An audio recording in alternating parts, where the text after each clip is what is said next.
Hello ladies and gents, I am Nother Neter, and welcome back to From the Depths, Nother Neter, the community campaign. To begin with, we are in the designer. Just to have a quick overview of some of the vehicles which were utilised in the previous episode, because unfortunately the Air Force did not perform particularly well, so it is going to have a massive refit. The design which unfortunately I am going to remove is Normal 69's The Monk. This was a wonderful little design. It was a very effective bomber, but despite that it did seem to die quite a number of times during battle due to its, well, fairly small and simple airframe. And so I'm going to remove it for the moment, though at 5,000 cost it might make a recurrence later on should I need a small little bomber in that role. But for the moment it feels like it's more actually utilising more resources than it was gaining me in particular combat. The same goes for, I can never pronounce the names, Cyphthins? The Spearhead. This too as well, it did seem to do decently well until it just kept on getting destroyed with such a cheap little design. It is only 4,000 materials, though it does have that going for it, but the fact that I was having to rebuild it on multiple occasions does indicate that actually its resilience wasn't enough to be utilised in the combat. And the fact that it did run out of fuel a couple of times, but that was more because of the way the logistics had been set up. As for Quote 26's design, the Archer, that basically lost me the battle because of it moving so far away. I would have much preferred that dying combat, whereas by having it act the way it did, it essentially made me lose the combat and some resources. I know that isn't particularly its fault, but it does mean that I am not going to be utilising this airship in the battle next. I may go to some of these other versions, not the T3, but something like the Stealth Assault Craft, because having a look here, see, it is a little bit more different and more like that Spearhead in design, and functioning more like a normal aircraft I believe will work better for me. However, in order for the Air Force to continue to function, it needs to have a major retooling and go away from an Air Force and into a more combined arms force. So I will be looking and utilising new surface fleet vessels. In that line, we do have Missile Luke's, the Trinity Interceptor. This, if you observe the battle, did actually be destroyed a fair number of times by the end of the battle. However, it did survive very well until the point it was defeated. I know that's a bit of a stupid thing to say, but when it was dying, it was because the battle was operating far longer than its operational length is probably designed to do so. But similarly, it was the only surface or near surface force, so every single surface weapon was being fired at this. All those cram bombers, all the rammers, everything being fired at this single craft. So the fact that it survived as well as it did is cause for praise. And if I do add in another 2 or 3 surface fleet vessels, it will mean that its target will no longer be the sole surface craft to be shot at, and thus just tank all of the damage on its own. So it will be making a recurrence.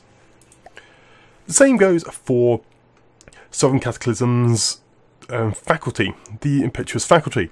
This design has had another refit and is being constantly edited and improved upon to ensure that it will be operating well for the duration of the combat. Though it is still a steam design, so it does have a little bit of tendency at the beginning of battles to maybe fall down like this, though that should hopefully be an issue resolved properly in the campaign. Its weapon system is still very good, and adjustments have been made to try and make it less completely immune and, well, incredibly weak to missiles. So hopefully that will do very well into the continuation of the campaign, because it does have a very big potent gun, but it doesn't reload very well in combat. So that is a bit of a weakness if the battles do seem to drag, which they have been so far due to the losses sustained during the combats. In a similar vein, the Brunhild Mark II has also had additions and adjustments made to it. For example, its LAMS nodes have been adjusted and its weapon systems also adjusted to improve it for combat. And adjust and remove the weaknesses identified in the episode, particularly its aiming systems, because it was having a tendency to aim at tweeties above it, which was actually why it wasn't working very well. That has now been adjusted for its AI priorities, so now it will be able to function much better. Still, we do need some additional replacements to replace the vehicles currently removed from the surface fleet. And there are a couple I have in mind. The first one being from Bacon. Now, Bacon has expressed interest that the Marksman should be probably the craft which I utilise, which is a very nice little design, but I want to be having a couple of smaller vehicles which I otherwise wouldn't necessarily use because they are basically being outclassed, and if I don't use them, at least in one episode, I don't think that I'll ever actually use them again. And the first of those is the Grenadier. This here is a very small little skimmer. Is that alloy? Yes, it uses some alloy on the top to keep it very lightweight, and it has actually APN bombs, which I'll just launch using ejectors to have a very small engagement range, similarly with the lasers there. And that does mean that it should get pretty close in and do a decent amount of damage against some of these smaller deep water craft, though its survivability long term is in question, and I have a feeling that this will not work against any of the slightly tougher deep water craft. So we'll send it against the Sea Adder, but I do have a nasty suspicion that it just won't be able to perform against anything much more powerful. But that is also why I don't want to be utilising it too much in the campaign. It may be, as I said, only maybe 1 or 2 episodes. But simple lasers are decent, and the APN bombs do have a very small range, and that is why it's called the Grenadier. But its weapon systems do a very, very short range, but it is going to be decent enough for at least 1 or 2 combats, I believe. The other vehicle in this same manner is Similian's shielded version of the Starter Raft, which was one of the initial designs I spawned in. And as you see, it is just a shielded variant of that. And this, I felt, did rather well to start with, and I think it will continue to do so. Its low line in the water does make it a very difficult and small target, similar to that Grenadier. And I think in conjunction, essentially both of these designs being utilised as a single slot should do decently well in the Air Force One, now Fleet 2. As something a little bit tougher, and well, something which definitely has a lot of damage, I am going to be deploying the Gloom by Leon, or a Devil's Advocate. And the reason why this is going to be a little bit more powerful, yeah, it is a spinning ram nightmare craft, and this thing does nasty, nasty amounts of damage.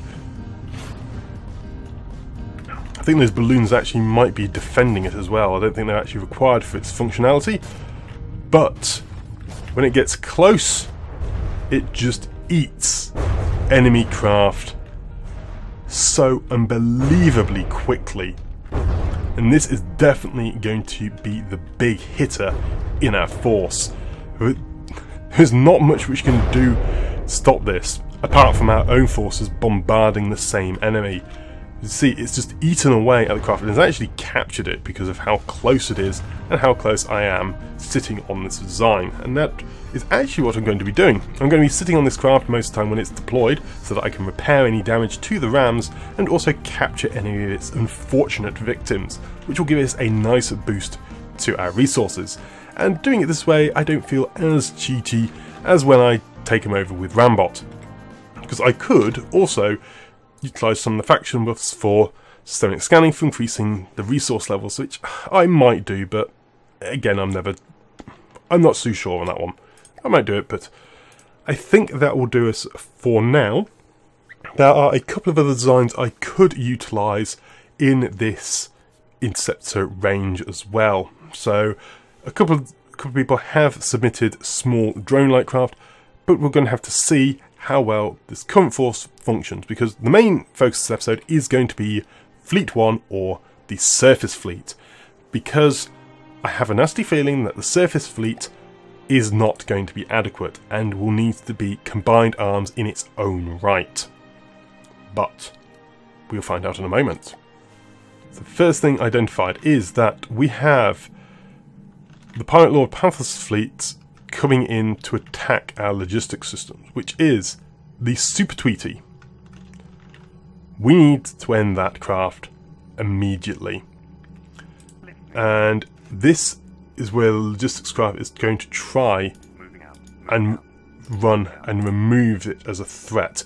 We need to get these logistics systems over here in order to capture these resources. There's a ton of resources over here, which is going to be perfect for getting Fleet 1, I'm going to actually rename this fleet, as a combat capable craft. We are now only down to 5% left on the Cramble, and this does have enough resources in order to cope with that. So I'm going to bring forth the Fleet 1, though its speed is a little bit of a problem.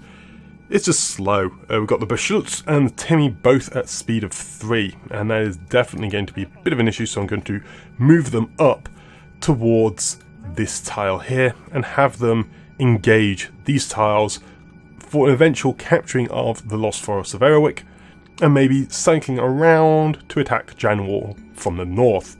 It also puts it in a good position for the White Flayers should we actually end up ever engaging them. One thing we do have is the spy satellite is currently being attacked by the Swamp Rats and the Pirate Lord's fleet, Reich's fleet. Both targets are moving in to intercept, and this is where the Logidart is definitely going to have to do a little bit of a dance in order to avoid getting blockaded. In fact, what I'm going to do, I'm going to have to increase the number of systems here. The reason for that is I don't actually have enough resources on board in order to cope with it, and I actually got the Logic Dart, this one, attacked because I wasn't retreating it away fast enough. And I just scrapped these two designs. I actually haven't got the resources to build them up just yet, because I only have 2 resources on board. So advancing them over to this design here, as soon as I get in range of that salvage, I will be able to put the resources on the Logidart, which is currently being engaged by the Swamp Rats, so there is that to remember. Battle is going to engage in a few seconds, so I need to get the force as close as possible. This is a great thing with the Logidart setup instead of the logistics craft. As soon as I need to increase the size of the force, I can just do so. I could just spawn in a few more, and then I can scrap them at a later point if I so desire. And that is a really, really useful feature of this particular design. So as you can see, I can now pull the resources in and then grab them all. They've reclaimed all of those resources, actually add them all onto the maximum. And see, there's only a few thousand left on board there. If I so desired, I could add more in. So this force is... darn it. They've got no fuel and no ammo. That is an issue. So we'll add in this force and actually pull out the force which is currently being blockaded. And this is where things get weird. So the Thunder moves up, and the Timmy, I can't even remember the Timmy's armament now. Pocket Brawler though is got a decent AA capability. The Beschutz and the Cramble. The Cramble is not really designed for this. I think it's mainly going to be the Pocket Brawler which does this amount of damage. And we'll move the Beschutz slightly forwards in order to engage in the battle. So enemies are in distance, let us begin the battle. Yeah, it's a very small battle, not really much of a target. But it's just to see how well these forces do perform, and just basically get them up to speed, and checking that they actually function. And as we proceed, we're getting a few shots off. The blue traces, the dark blue traces coming from the Pocket Brawler, the light blue one coming from the Thunder, and a few little missiles for good measure. A lot of small missiles falling into the sea. Yep. So as expected, I think it is mainly Pocket Brawler which did the damage there, though the Timmy did launch a lot of missiles towards its targets. So there is that to consider. Logidarts though, they are doing decently, holding in as many resources as they can. So let's add another one in. And I am going to have to scrap this design again. Oh great, this force is now blockaded and stuck in this location. I think though, that means if I move into this location I can actually loop around them. So though, in the Air Force, the spearhead is going to go. The faculty is going to be retrofitted. See, version 5 and always up to 11. So it is being improved, and I do like the fact that we have our designers doing that. The same for the Brunhild Mark II. We have a couple of additional versions onto that. And they're already at the latest version for the Interceptor, so that's okay. The Archer though is going to go. So let's jump onto this force here and load in the new designs we're going to be utilising this episode. That is Bacon's Grenadier, Similian's Shielded Starcraft, then we have Leon's Gloom. So here we go. We have a surface fleet number 2 is doing a lot better. And now we're going to try and get the logistics craft out of here. And the first reserves are going to advance. Here we go. We've actually got the fleet. This 18-point fleet has now popped in. This means that we are going to have to avoid it with a little bit of dancing in the actual out of play. But we do now have a lot of materials here should we desire them. So here we go. I'm going to dump all our resources over into this territory here. We've actually lost that one. Right, so the reserve force is going to be pulled into combat, I believe. We're going to actually go take on 9th Pirate Lord Sven No's fleet, a swordfish and 2 wanders, so it's really not much of a battle. But I would quite like to see some of the forces we are going to be utilising. We have the good old Manta and the Responder. Then we have the awesome Hammer Time, which I'm going to sit on because I would like to see... Actually no, I want to see its targets. We do have a couple of the small things here, and that is going to be the main source of damage. I think it's going to be the 2 little fighters, the Dolphin and the Aetios, but I do think the Hammer Times railguns will be able to eliminate one of the craft in very short order. One issue we might face is that the enemy is starting in the water, which means that they will rise up initially, and this causes all sorts of problems with the targeting AI, since it aims at them. Well, that acceleration upwards is different to normal, so it can mess with all sorts of targeting systems. So let's hope that the targeting systems are okay, and we strike them with reckless abandon. So yeah, this force, although I said I'm not really worried about it, there is also concern that we have a lot of torpedoes in this force, so we aren't really going to have much in the way of countering capabilities. Except when the enemy landed water like so. And you see suddenly all those torpedoes lock on and smash into the rear end of the swordfish there. And the 2 wanders, well, they're wanders, they aren't exactly the most dangerous designs. They have pretty exposed AI. I think the AI is just hidden behind a single glass window pane. So pretty vulnerable in terms of AI there. Still, they have a decent array of looking guns. And I'm trying to observe the Richard Dastley's Hammer Time shots for that huge railgun, though unfortunately they look very similar to that which is coming out of the Manta. I think every now and then one of these shots is actually coming from Richard Dastley's craft, but since I'm not seeing the target hit, I can't tell that it's being struck by such a huge weapon. I believe there's one coming into the horizon now, actually. No. Oh, there it goes. There we go. It's firing, and there we go. It does hit and annihilates its target. You can see the heat jets spewing through the craft there. Unfortunately, the Dolphin has been sunk, so I've jumped on that to try and repair it and get it back up to speed, so that we are actually able to do a little bit of damage to this craft, which is partly under the water. Still, not much difficulty there. And it didn't go as well as I'd have hoped, actually. One thing I might do is Gunsploder has given me a new updated vehicle. It is a more expensive one. I believe this version is an actual support carrier. So it has, I think it's 3 of these little Aetioses with Coyote itself. So it's a small ship and several of those small little planes, which, considering they did a decent amount there, they helped keep the planes in the water, which meant that all our subs could actually shoot at them with their torpedoes. A very important feature when you have a number of submarines like we do. Oh no, I got my force blockaded. Yes, I do. I was messing around with the actual settings for what we contain in the fleet. We're told to keep it 20%. So it does keep them a decent supply, and I will make sure if I can try and keep it a little bit higher, maybe 40%.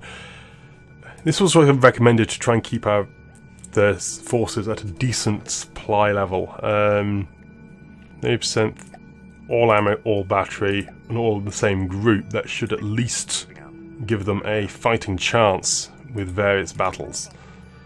Of course, I did now mess up probably some of the designs, but at least a 30% will keep us at a decent value. If they are actually reducing their supply somewhat. Put everything in there, and then also again put it to 30%, and we'll do this with all of our forces. Okay, this now should give the Logidarts a big fighting chance to be able to upgrade and repair that Grenadier. Right, so I'll just quickly save the game, because I did actually forget to do a load of backups before starting this episode, which is always a problem. Backups are not up to date, so problems can arise. So what are we facing? We're facing Vanguard retrofits, we are facing a Gotha, a sledge, a couple of sledges actually, and shurikens. So, but what facing? They're all facing away from us. This actually gives us a great target of opportunity. So the Timmy is a missile boat, so I'll have that facing to the side so it can launch all its weapons. The Cramble is a cram vehicle, so I want that to try and bombard the Vanguard retrofit is its main target by the looks of it. That should do decently well. The Thunder is very tough. I'll actually have that operating around at slightly increased range because it will be doing well. Brawler, if it is actually a brawler, it should be at close in range. And I've forgotten what the Beschultz is armed with, so I'm actually going to jump on the Beschultz so we're able to actually observe it during this battle. I think it was just a fairly standard, standard complement of APS guns. Yep, fairly small APS guns there. Oh, and it does have the actual simple auto cannons, which did decently well as anti-air. So we're mainly facing a fleet of very small craft. So let's observe how this all goes down. The enemy facing in the wrong direction and towards land is, well, basically my pure advantage here. And we have a good little array of shots. So I'm going to try and work out where on earth that Crumb was firing. I still don't know. Looking this back a couple of times now, I don't know where that Crumb was shooting. No idea. Still, the few shots from mainly the Pocket Brawler is doing a nice amount of damage. Its shells striking fairly true. The ones coming from the Thunder are actually a lot more inaccurate. The few missiles we have in the force do take out the... Is this the Gotha? I think that's... Was that the Drake? I can't remember. They all look so similar. Drake, Gotha. But they all died momentarily to various small arms fire. And destroyed, explode, whatever. They drop really quickly. So it is great to see that in action. And look over here. Last design getting completely annihilated by vast quantities of shells, probably larger than itself. Oh, those vehicles did rather well. One design which I did notice, which was a problem I did specify when we had looked at it, and that was the HMS Timmy. It doesn't have very good ammunition stores. So after the first couple of barrages, it quickly runs out of ammunition, which means that its sustained combat capabilities are fairly limited. That said, it did very well at actually taking down the Gotha, so there is that. It was able to destroy its targets in the requisite time before its ammunition became a major concern. It was still able to destroy. Now we have Fleet 2, and what is the Slowpoke in this force? The Faculty and the Grenadier both have not been saved with speed, which is unfortunate. I'm going to advance them forwards though, and see where we can go. Well, the enemy just gained a garrison of 3 there. Let's advance up into Arrowwick and attack this 24 tile.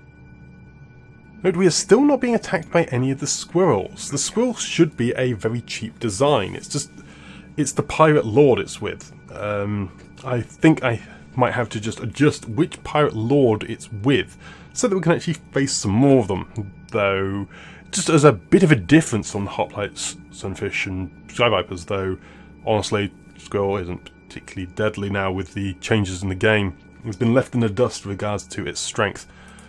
And again, I let myself get blockaded. This is something you shouldn't do. You should always try and engage a battle on your own terms, because if you're blockaded when you retreat, like I did last episode, everything gets destroyed.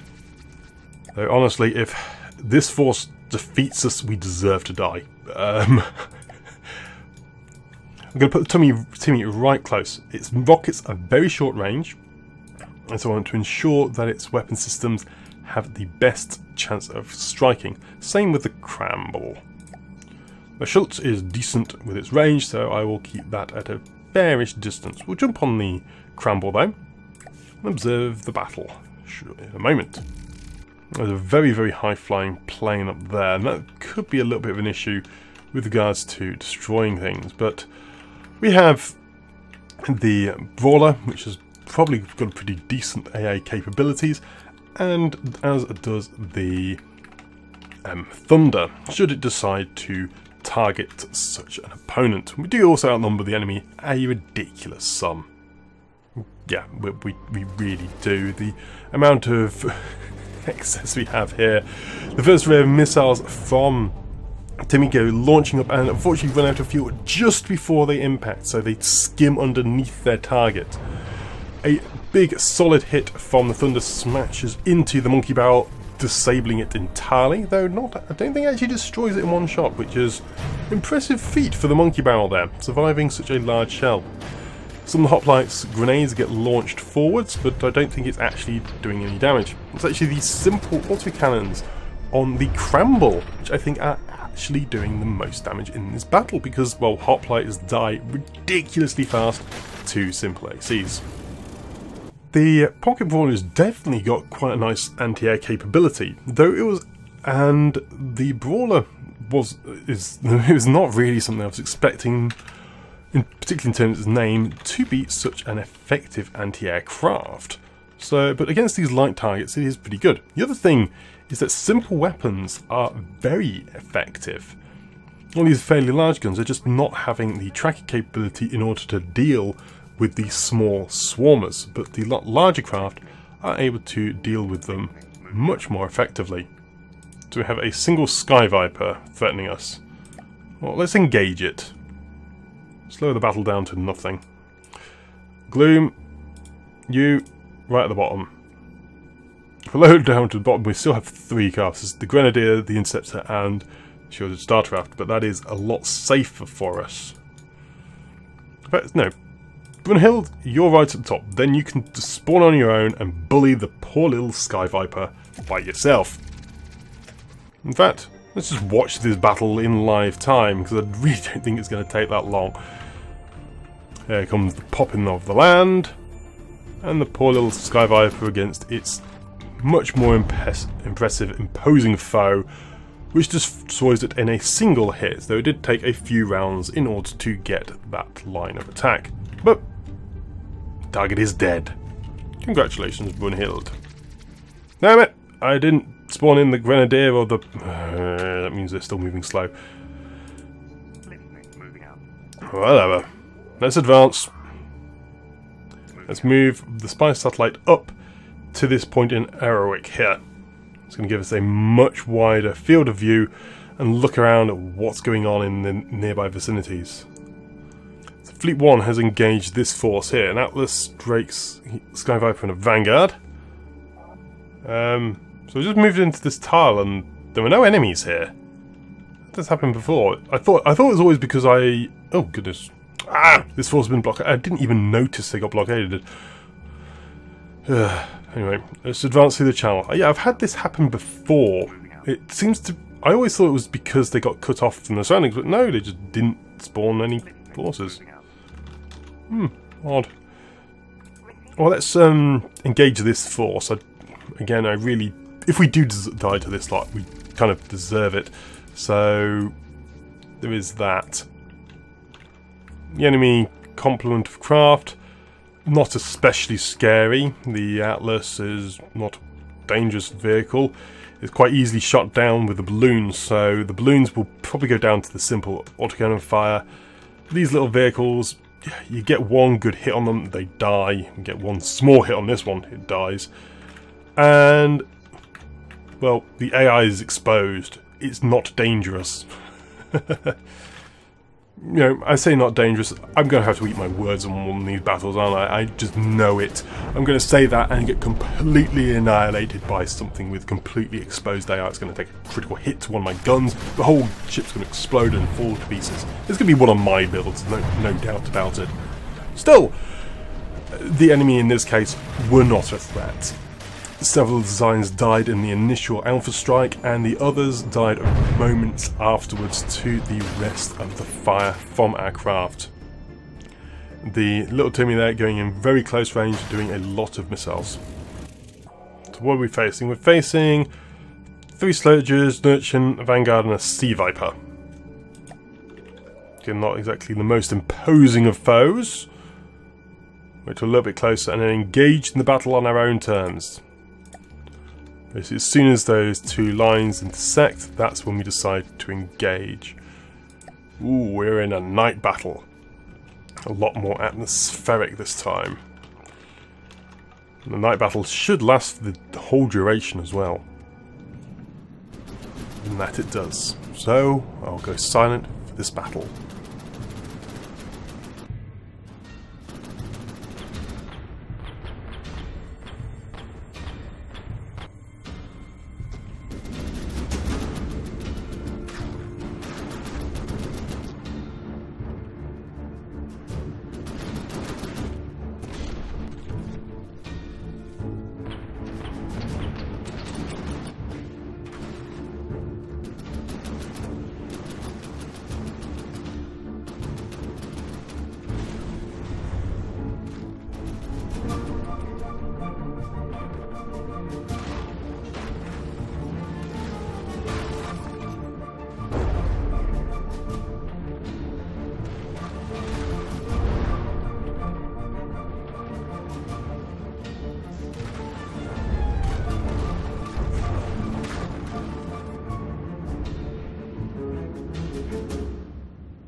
What on earth got knocked off you? Probably shot one of its own components, the explosive reactive armor it has around the small turrets.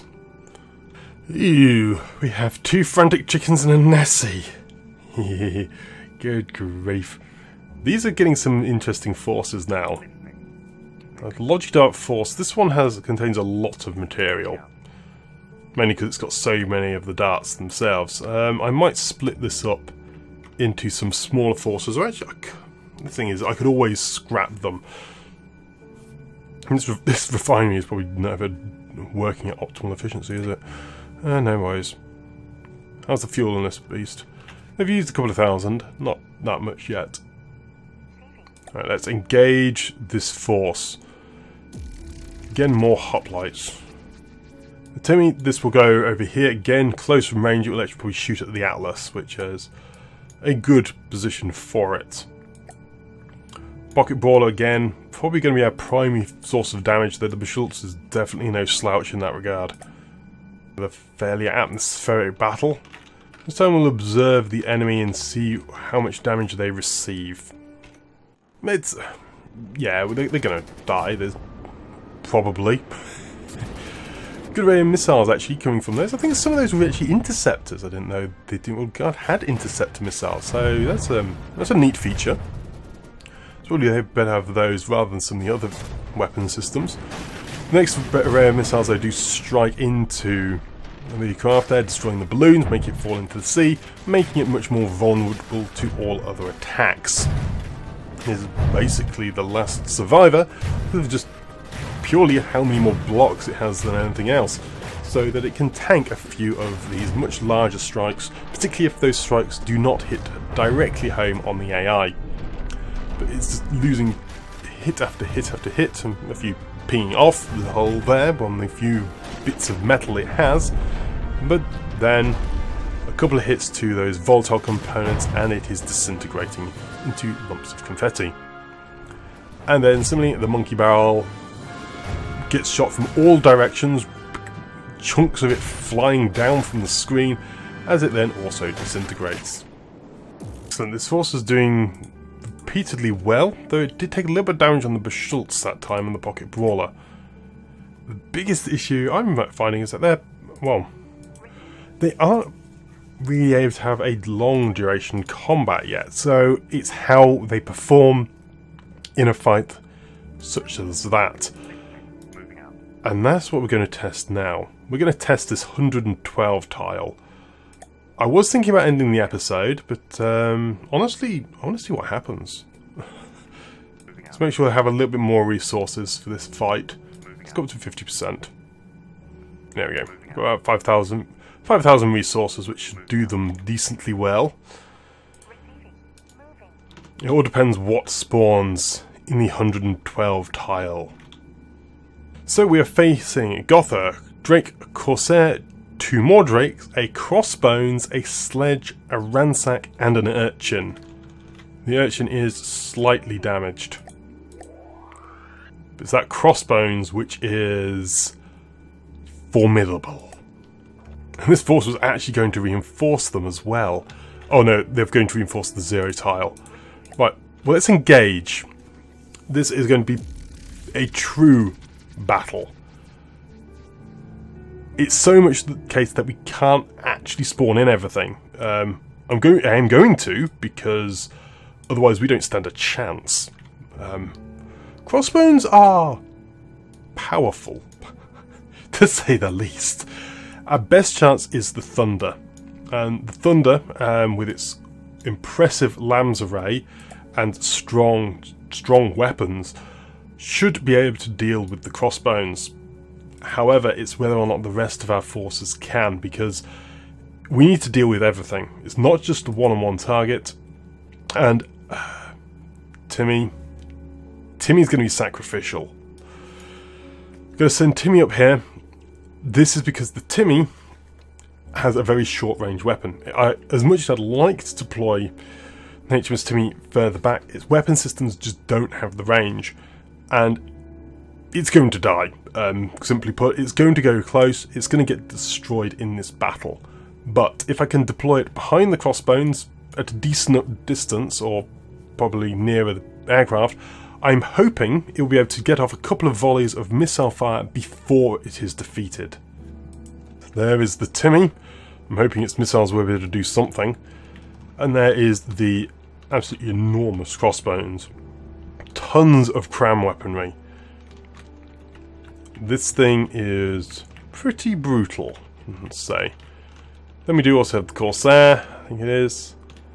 And then at least a couple of these craft are going to explode on top of each other, but I don't like that when it's case, but there we go. Well, Timmy, I wish you luck. Well, they say curiosity killed a cat, and this could very well be that case. Massive bombardment from the Crossbones there, doing a crossfire of cram shells against 2 targets. One goes a little bit wild there, the other one smashes directly into the cram-ball, doing an incredible amount of damage, though thankfully not destroying the main gun, only losing 1 pontoon there. The other design though, having received little damage, though a next barrage has taken out the detection systems on the Beschultz, which is going to cause problems for its main weapon systems. It takes another bombardment, though not many hits seem to strike, though it doesn't require many hits with a cram in order to cause significant damage to its intended target. If its intended target isn't moving, then those crams hit, well, it is doomed. The Timmy is not taking hits at all, it is being completely oblivious to fire, mainly because it is so close and low down and made of alloy, so it is a low priority target. It seems now that the pocket brawler is being shot at by the cram cannons. Perhaps the Beschultz is now no longer a threat, so that the crossbones has reprioritised against something which actually has guns. Unfortunately, the thunder shell skims and bounces just on the waterline and then over the top of the crossbones, and minimal damage has been sustained there. A good strike from the main missiles and then a hit from the front of the crossbones, disabling one of the main guns. However, it does have another main gun which fires directly towards the thunder here. The Thunder is doing well with its LAM system, able to shoot down a large number of the missiles, and its own missiles were very, very effective at taking down those planes. It only has a very small complement of those missiles, but they have proven to be a very effective anti-light aircraft system. Unfortunately, the Thunder's support is dropping.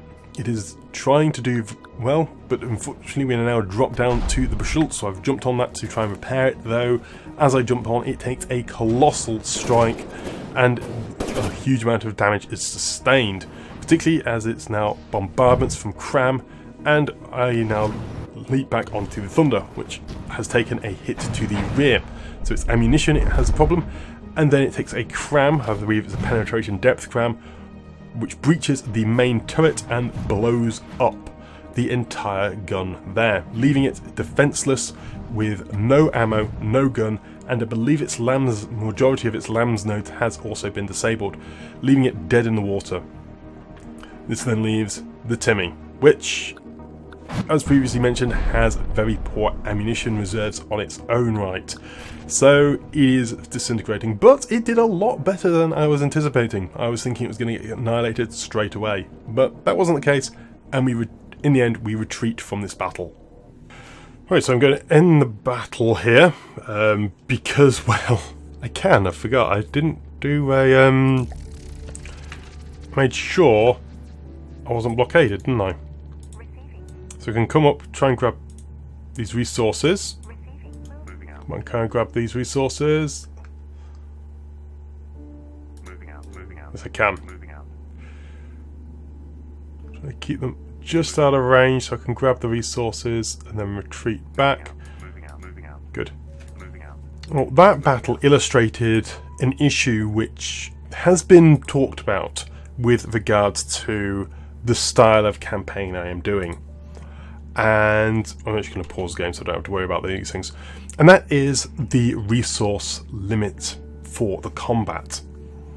In order for me to spawn in my force, because our forces are so small and are going to remain small for the duration of the campaign, just to add a little bit of layer of challenge to the combat, because if we match the enemy combat or get more resources than them, the combat's going to be trivial, and I don't want the game to be trivial. I'd like the little bit of challenge and the chance of defeat, like we've been, well, just had. So I want to keep things a little bit interesting. The problem there, though, is that in order for our forces to deploy properly, you have to have the percentage of forces essentially there in blocks on the field. If you have more blocks than the enemy in your fleet, in these fleets here, you have a bigger weighting of forces deployed in the battle. Because the enemy is so huge, they have the crossbones, a very large design that has a lot of blocks, which meant that they massively outnumbered us in block count. So that in order to deploy my entire fleet, I had to put the spawning all the way up to maximum, which means that they then equally get to spawn in a very large force. The way I'm going to have to counter that is either have multiple fleets nearby, or essentially a dummy fleet of very large blocky ships in order to falsely increase the size of our forces so that we can spawn in fewer of the enemy at once, while still maintaining a few of our own vehicles at the same time. So we'll end up fighting all of the enemy ships, but over a duration. So rather than spawn them everything in at once, we just fight them at, well, 4 or 5 ships at once, which I would like to be able to do, because some of forces are just going to be enormous. That was 112. We'll be facing 250 spawns at certain points in this campaign, and with the current layout, that is going to be a bit of an issue. Though I'll consider various ways we can counteract this. I may have to go up and increase maybe more than just the 5 or 6, though 5, 6 is really what I want to keep things at. We have, with small designs, we do have, well, several more than that, but 5 or 6 designs I think is really quite a good number in terms of being able to observe and see what's going on. Maybe I'll just increase it to 6 designs, much like fleet number 2 here, though probably with the proviso that at least one of the designs is going to be more of a drone type vehicle. Still, I think that's going to be it for this episode, so thank you very much for watching this episode of From the Depths. Well, not Ashes of the Empire. That's what doing 50 videos of Ashes of the Empire do for you. This is Nother Neter, the community campaign played with myself and a different. If you did enjoy the episode, please leave a like and or comment below, as it is always great to hear from you lot. Also, be sure to check out the rest of my channel for more From the Depths videos and other games, and also swing by the Discord channel for more interactive chatting and discussion about the actual forces deployed in each episode, and hopefully we can sort out something to ensure that this remains challenging but interesting without having the battles end up being very predictable. Still, that's going to be it for now, and I shall see you next time. But until then, I'm out. Goodbye.